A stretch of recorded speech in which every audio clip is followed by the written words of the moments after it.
Josué et Caleb, c'est les deux seuls qui ont parlé la parole de Dieu. Et qu'est-ce qui est arrivé aux autres? Ils sont tous morts dans le désert. Sauf ceux qui avaient moins de 20 ans. Tous ceux qui avaient plus de 20 ans se sont rebellés. Et Josué et Caleb ont dit, même s'il y a des géants, notre Dieu est avec nous. C'est la même chose que David. David a dit, tu viens devant moi avec ton javelot et ta lance. Moi, je viens devant toi au nom de l'Éternel des armées que tu as insulté. Vous devez savoir, c'est que le diable et les hommes insultent Dieu. Et dès que vous dites la même chose que eux, vous êtes sur la même radio, Radio l'Enfer. Alors il y a 3 radios. Il y a Radio l'Enfer, hein, c'est parler la parole du diable. Il y a Radio Razmoquette, c'est quand vous êtes complètement laminé. Et il y a Radio le Ciel. Et en réalité, un chrétien bébé, il a le droit de parler les 3 langues, mais un chrétien adulte et mature ne devrait parler que Radio le Ciel. Tant que tu vivras, personne ne pourra te résister, car je serai avec toi comme j'ai été avec Moïse. Écoutez bien, je serai avec toi, vous allez voir que c'est dans la bouche. D'accord? Si vous dites Dieu est en moi, Dieu est avec moi, et que vous dites autre chose que ce que Dieu dit, Dieu n'est pas avec vous. Dieu est avec vous seulement quand vous parlez sa parole. Amen. Je ne te délaisserai pas, je ne t'abandonnerai pas. Et ça, c'est le verset que j'ai reçu à mon baptême. Toutes les fois où j'ai voulu me suicider, parce que j'ai voulu me suicider de nombreuses fois, ma femme s'est jetée sous les roues de ma voiture une fois, etc. Il faut que vous compreniez que je suis un ancien toqué, un complet, hein, vous voyez. Et si je suis la personne que je suis aujourd'hui, je n'ai rien à voir avec la personne que j'étais. Un petit en cas, à l'enterrement, sont venues les 2 personnes qui m'ont amené au Seigneur.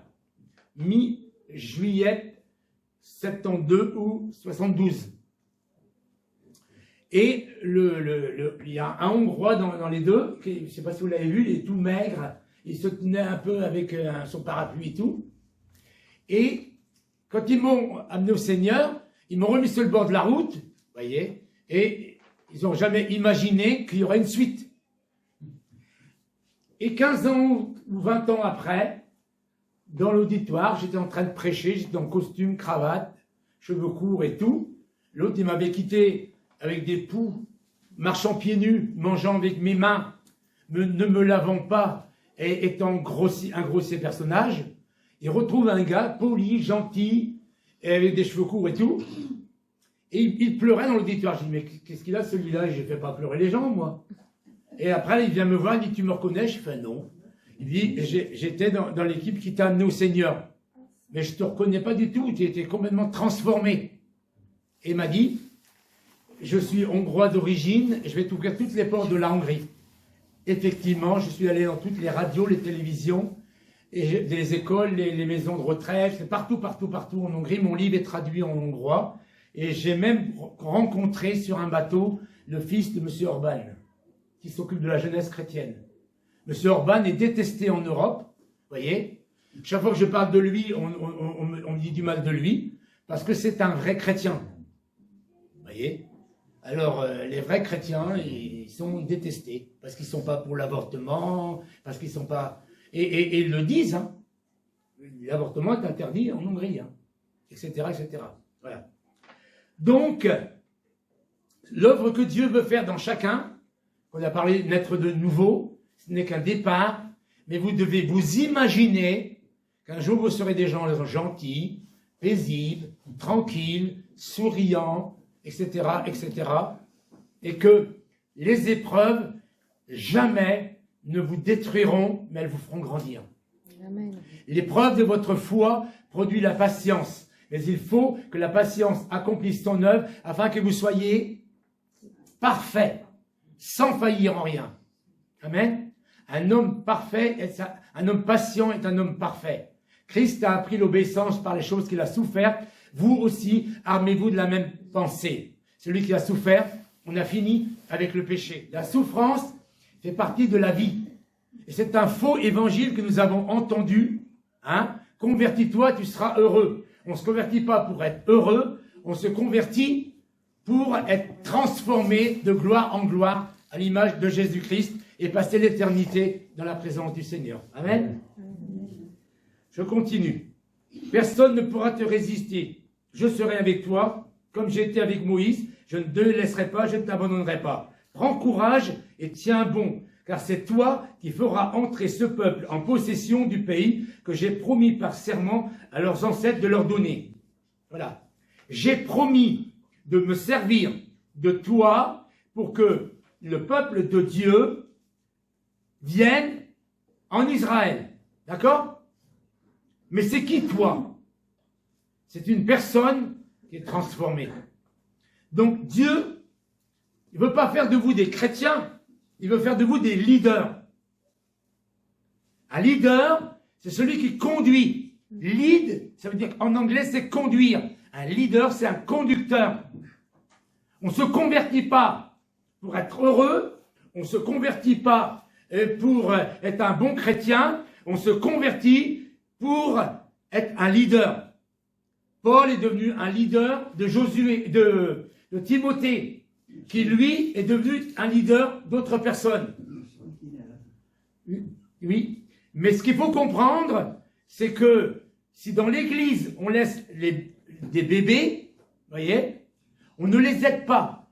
Tout à l'heure, ma soeur me demandait, est-ce que je les force pas un peu trop? Non, non, non, non. Il faut accepter que nous sommes à l'école et que nous devons grandir. Il n'est pas question que nous soyons des bébés ridés. C'est qu'un bébé ridé, c'est quelqu'un qui boude à 85 ans. Il y a un qui boude ici, je l'ai vu déjà. C'est ça un bébé. Mon frère, tu es un bébé. Un bébé. Le travail d'un leader ou d'un coach, hein, c'est pas de critiquer le bébé, c'est de le prendre par le bras. Et c'est ce qu'a fait ma femme. Elle a fait de moi un bébé. J'étais quelqu'un qui boudait tout le monde. J'étais un manipulateur. Et vous savez, un toxicomane, c'est un grand manipulateur. Il faut absolument qu'il ait de la drogue, et donc il faut de l'argent. Donc il est là, hein, si tu peux comprendre, j'ai pas de papa, j'ai pas de maman, ah, si tu avais eu la vie que j'ai eue.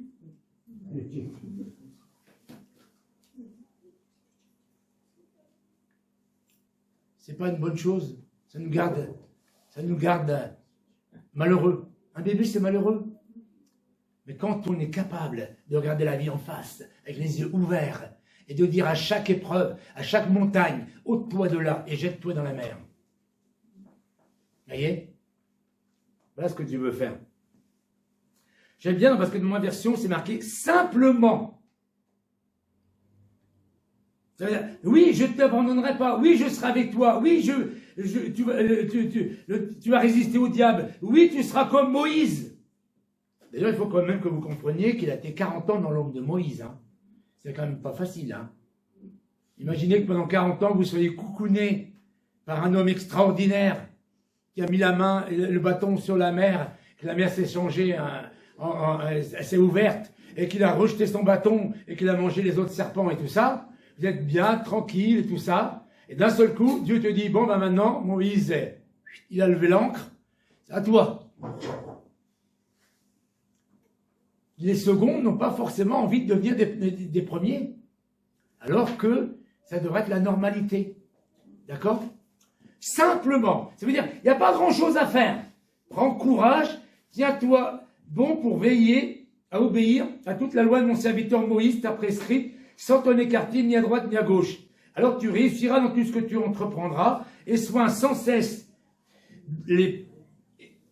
de répéter sans cesse les paroles de ce livre de la loi. Alors écoute bien. Vous avez entendu? Et soin sans arrêt. Donc ça veut dire qu'il n'y a pas de place à Radio l'Enfer, ni Radio Moquette. Et soin sans cesse. Sans arrêt. Tout le temps. Qu'est-ce qui doit sortir de ta bouche tout le temps? C'est la parole de Dieu. Quand David a parlé, il a dit, je viens au nom de l'Éternel, quand tu as insulté, il parlait la parole de Dieu. Vous devez tout le temps parler des paroles de la foi. Je puis tout par celui qui me fortifie. Dieu pourvoit à tous mes besoins. Je partirai rassasié de jour. Ce n'est pas toi le diable qui m'enlèvera mon argent. Ce n'est pas toi le diable qui m'enlèvera ma santé. Tu m'écoutes, tu n'as pas ce pouvoir. À la croix de Golgotha, tu as été dépouillé. Tu as été ridiculisé. Tu ne vaux plus rien. Je te marche dessus. Et le diable, il n'aime pas quelqu'un qui gagne. Il n'aime pas quelqu'un à qui il a mis des claques. Comme je suis en train d'en prendre en ce moment. Et qui lui dit « ha ha ha ha ha ha ». C'est peut-être pas un « ha ha ha » qui vient de l'esprit, mais c'est un « ha ha » quand même. Toi, tu vas passer une mauvaise année. Hein? Dites-moi bonne année à moi, mais pas au diable. Lui, cette année 2023, je vous le dis, parce que dans le monde entier, il n'y a jamais eu autant de conversions qu'il y en a en ce moment. Des millions de gens sont en train de se tourner vers Christ, parce que tout ce qui s'est passé avant... Aujourd'hui, a mis les gens dans une panade totale. Les gens sont paniqués, ils ne savent plus où ils en sont. Et ils sont prêts à entendre l'évangile. Je distribue mon bouquin tous les jours en marchant. Les gens s'arrêtent pour me dire bonne année et ils repartent avec un livre. À part les menteurs et les tricheurs, les gens honnêtes vous diront on ne sait plus où on en est. Je ne sais pas si vous entendez... Et tous les commerçants, le prix de l'électricité qui a augmenté par je ne sais pas combien, tout ça. Et les gens sont paniqués. Il y en a qui vont se suicider. Mais il y en a qui vont se convertir. Amen. Dieu, une chose que je voudrais vous dire aussi, c'est que Dieu n'envoie pas la maladie, il n'envoie pas la misère, il n'envoie pas les grèves, il n'envoie pas ça. Mais Dieu permet. Dieu a permis à Satan d'accumuler Job. C'est pas la même chose entre Dieu fait et Dieu permet. C'est pas du tout pareil. D'accord? Et Dieu permet pour une seule chose, c'est que tout le monde prie. Dieu a permis que je reste qu'à Katmandou. Dieu a permis que je me jette d'un toit. Dieu a permis. Mais quand je pense que je lui ai dit, si tu veux pas que je crève, ramène-moi en France. Et la première chose que je vais manger en arrivant en France, c'est du camembert. Et que des Suisses dans le sud de la France me présentent du camembert. Je ne devais pas revenir. Ma femme, elle m'a dit, le serpent, si vous regardez sur Netflix, vous allez voir le serpent, il vient d'arriver le 23 décembre à Paris pour se faire soigner. Vous voyez, si vous suivez les informations. Le serpent, Dieu a permis qu'il me fasse faire un passeport tout neuf, avec des visas pour lui, qui se barre avec mon passeport, que je sois recherché par Interpol. Et Dieu a permis, à partir de ce moment-là, comme j'ai eu 4 passeports dans la même année, que j'en ai pas un 5e, mais que j'ai un laissez-passer pour rentrer en France. Dieu voulait que je rentre en France. Et Dieu voulait que je rentre en France par le sud, alors que j'habite dans le nord. Dieu a fait en sorte que sur mon laissez-passer, ça soit marqué sud. Et c'est comme ça que j'ai rencontré dans le sud, à Grasse, j'ai trouvé la Grasse, j'ai rencontré des Suisses, et le premier mot qu'ils m'ont dit, parce qu'ils allaient à la piscine à 200 mètres, on ne s'arrête jamais pour monter un autostoppeur pour 200 mètres, ils m'ont dit, si tu viens à la maison, on va te donner du camembert. J'ai jamais entendu un Suisse, aujourd'hui j'ai un passeport suisse, j'ai jamais entendu un Suisse parler de camembert.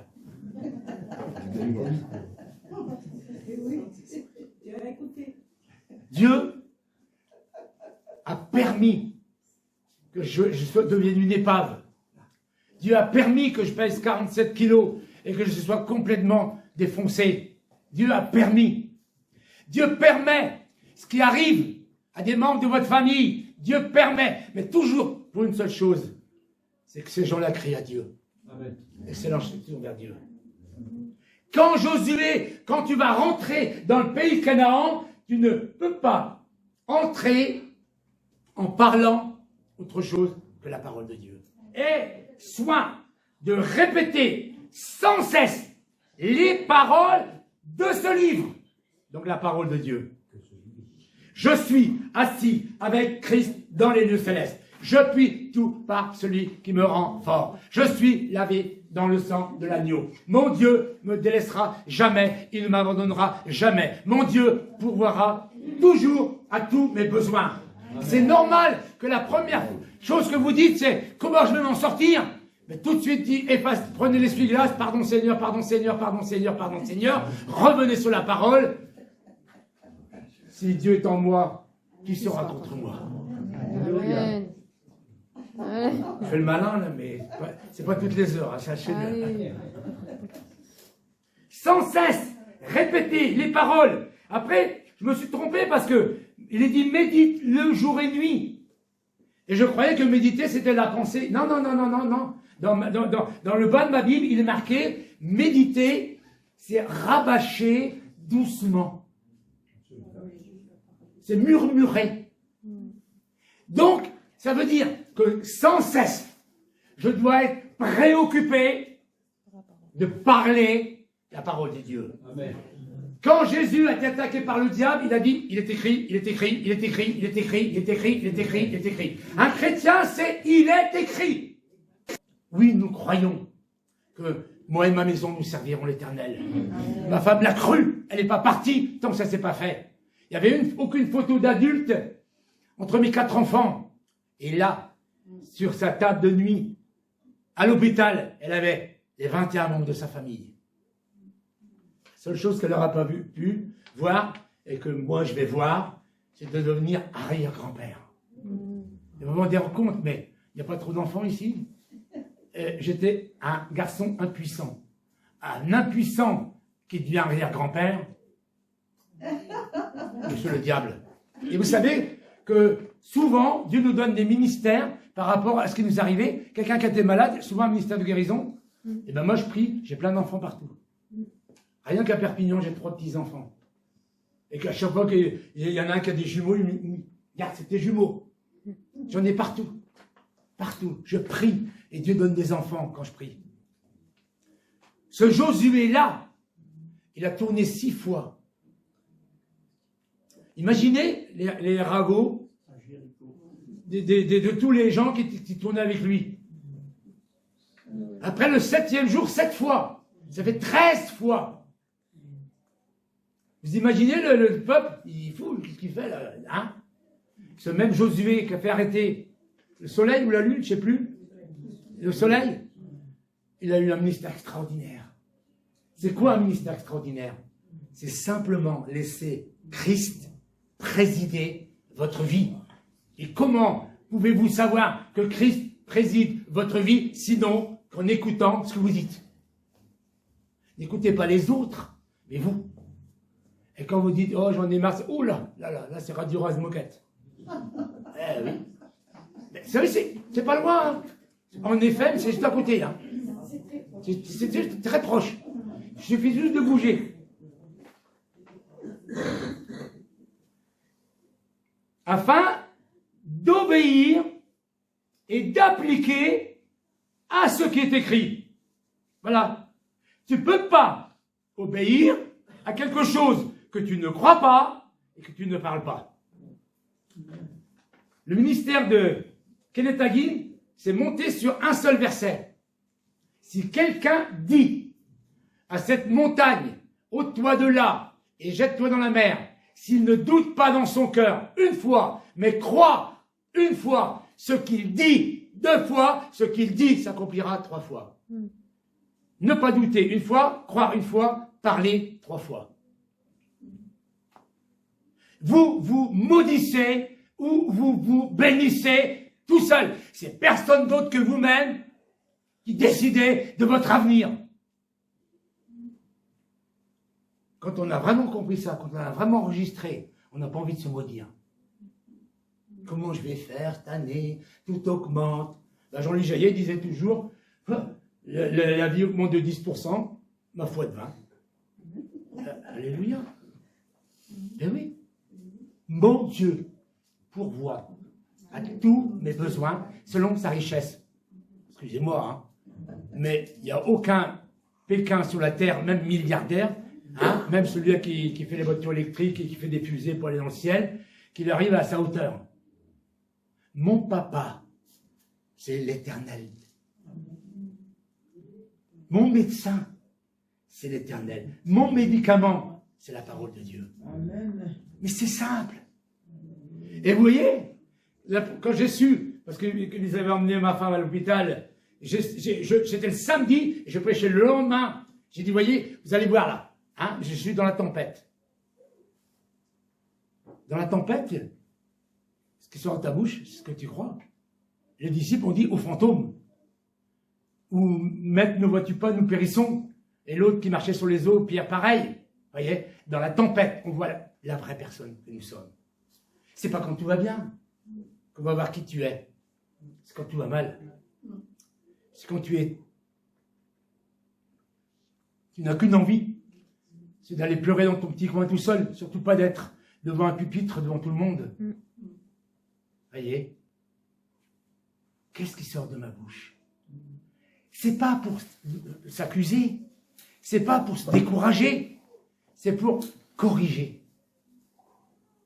Quand tu auras corrigé tout ton vocabulaire, toute ta façon de parler, tu seras dans l'obéissance. Et qu'est-ce qui est beau après?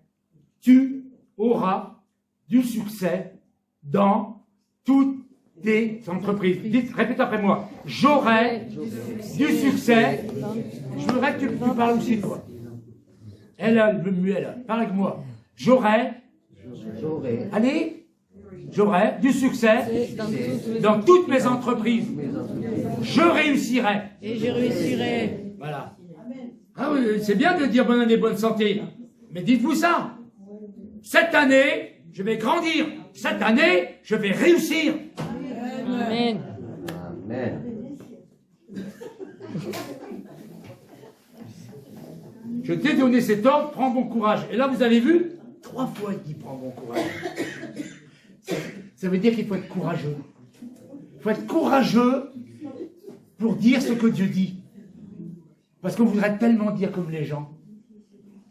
On voudrait tellement parler comme les gens pour ne pas ce qui nous tombe dessus. Bien sûr, si vous parlez comme un extraterrestre, parce que nous sommes des extraterrestres.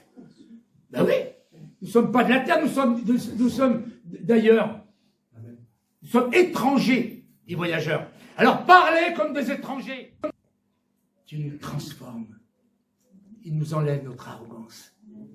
Il nous enlève notre méchanceté. Il nous met un cœur de chair. Nous avions un cœur de pierre. Il met un cœur de chair. Josué, 40 ans de désert.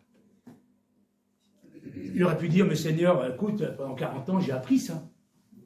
Puisque c'est moi-même qui ai dit aux autres, si Dieu est avec nous, qui sera contre nous? Et alors qu'ils voulaient tous tuer Moïse et repartir en Égypte. Il voulait se donner un autre chef. Il avait appris. Mais malgré tout, le Seigneur lui parle encore.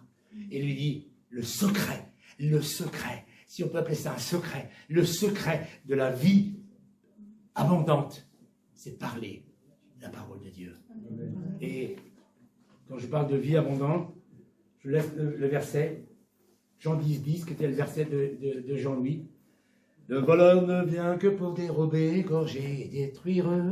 Mais moi, je suis venu afin que mes brebis aient la vie en abondance. Quand quelqu'un vous dira que vous devez être pauvre et malade, ne lui répondez rien. Mais c'est la parole du diable, c'est pas la parole de Dieu. Même s'il est chrétien, même s'il est pasteur.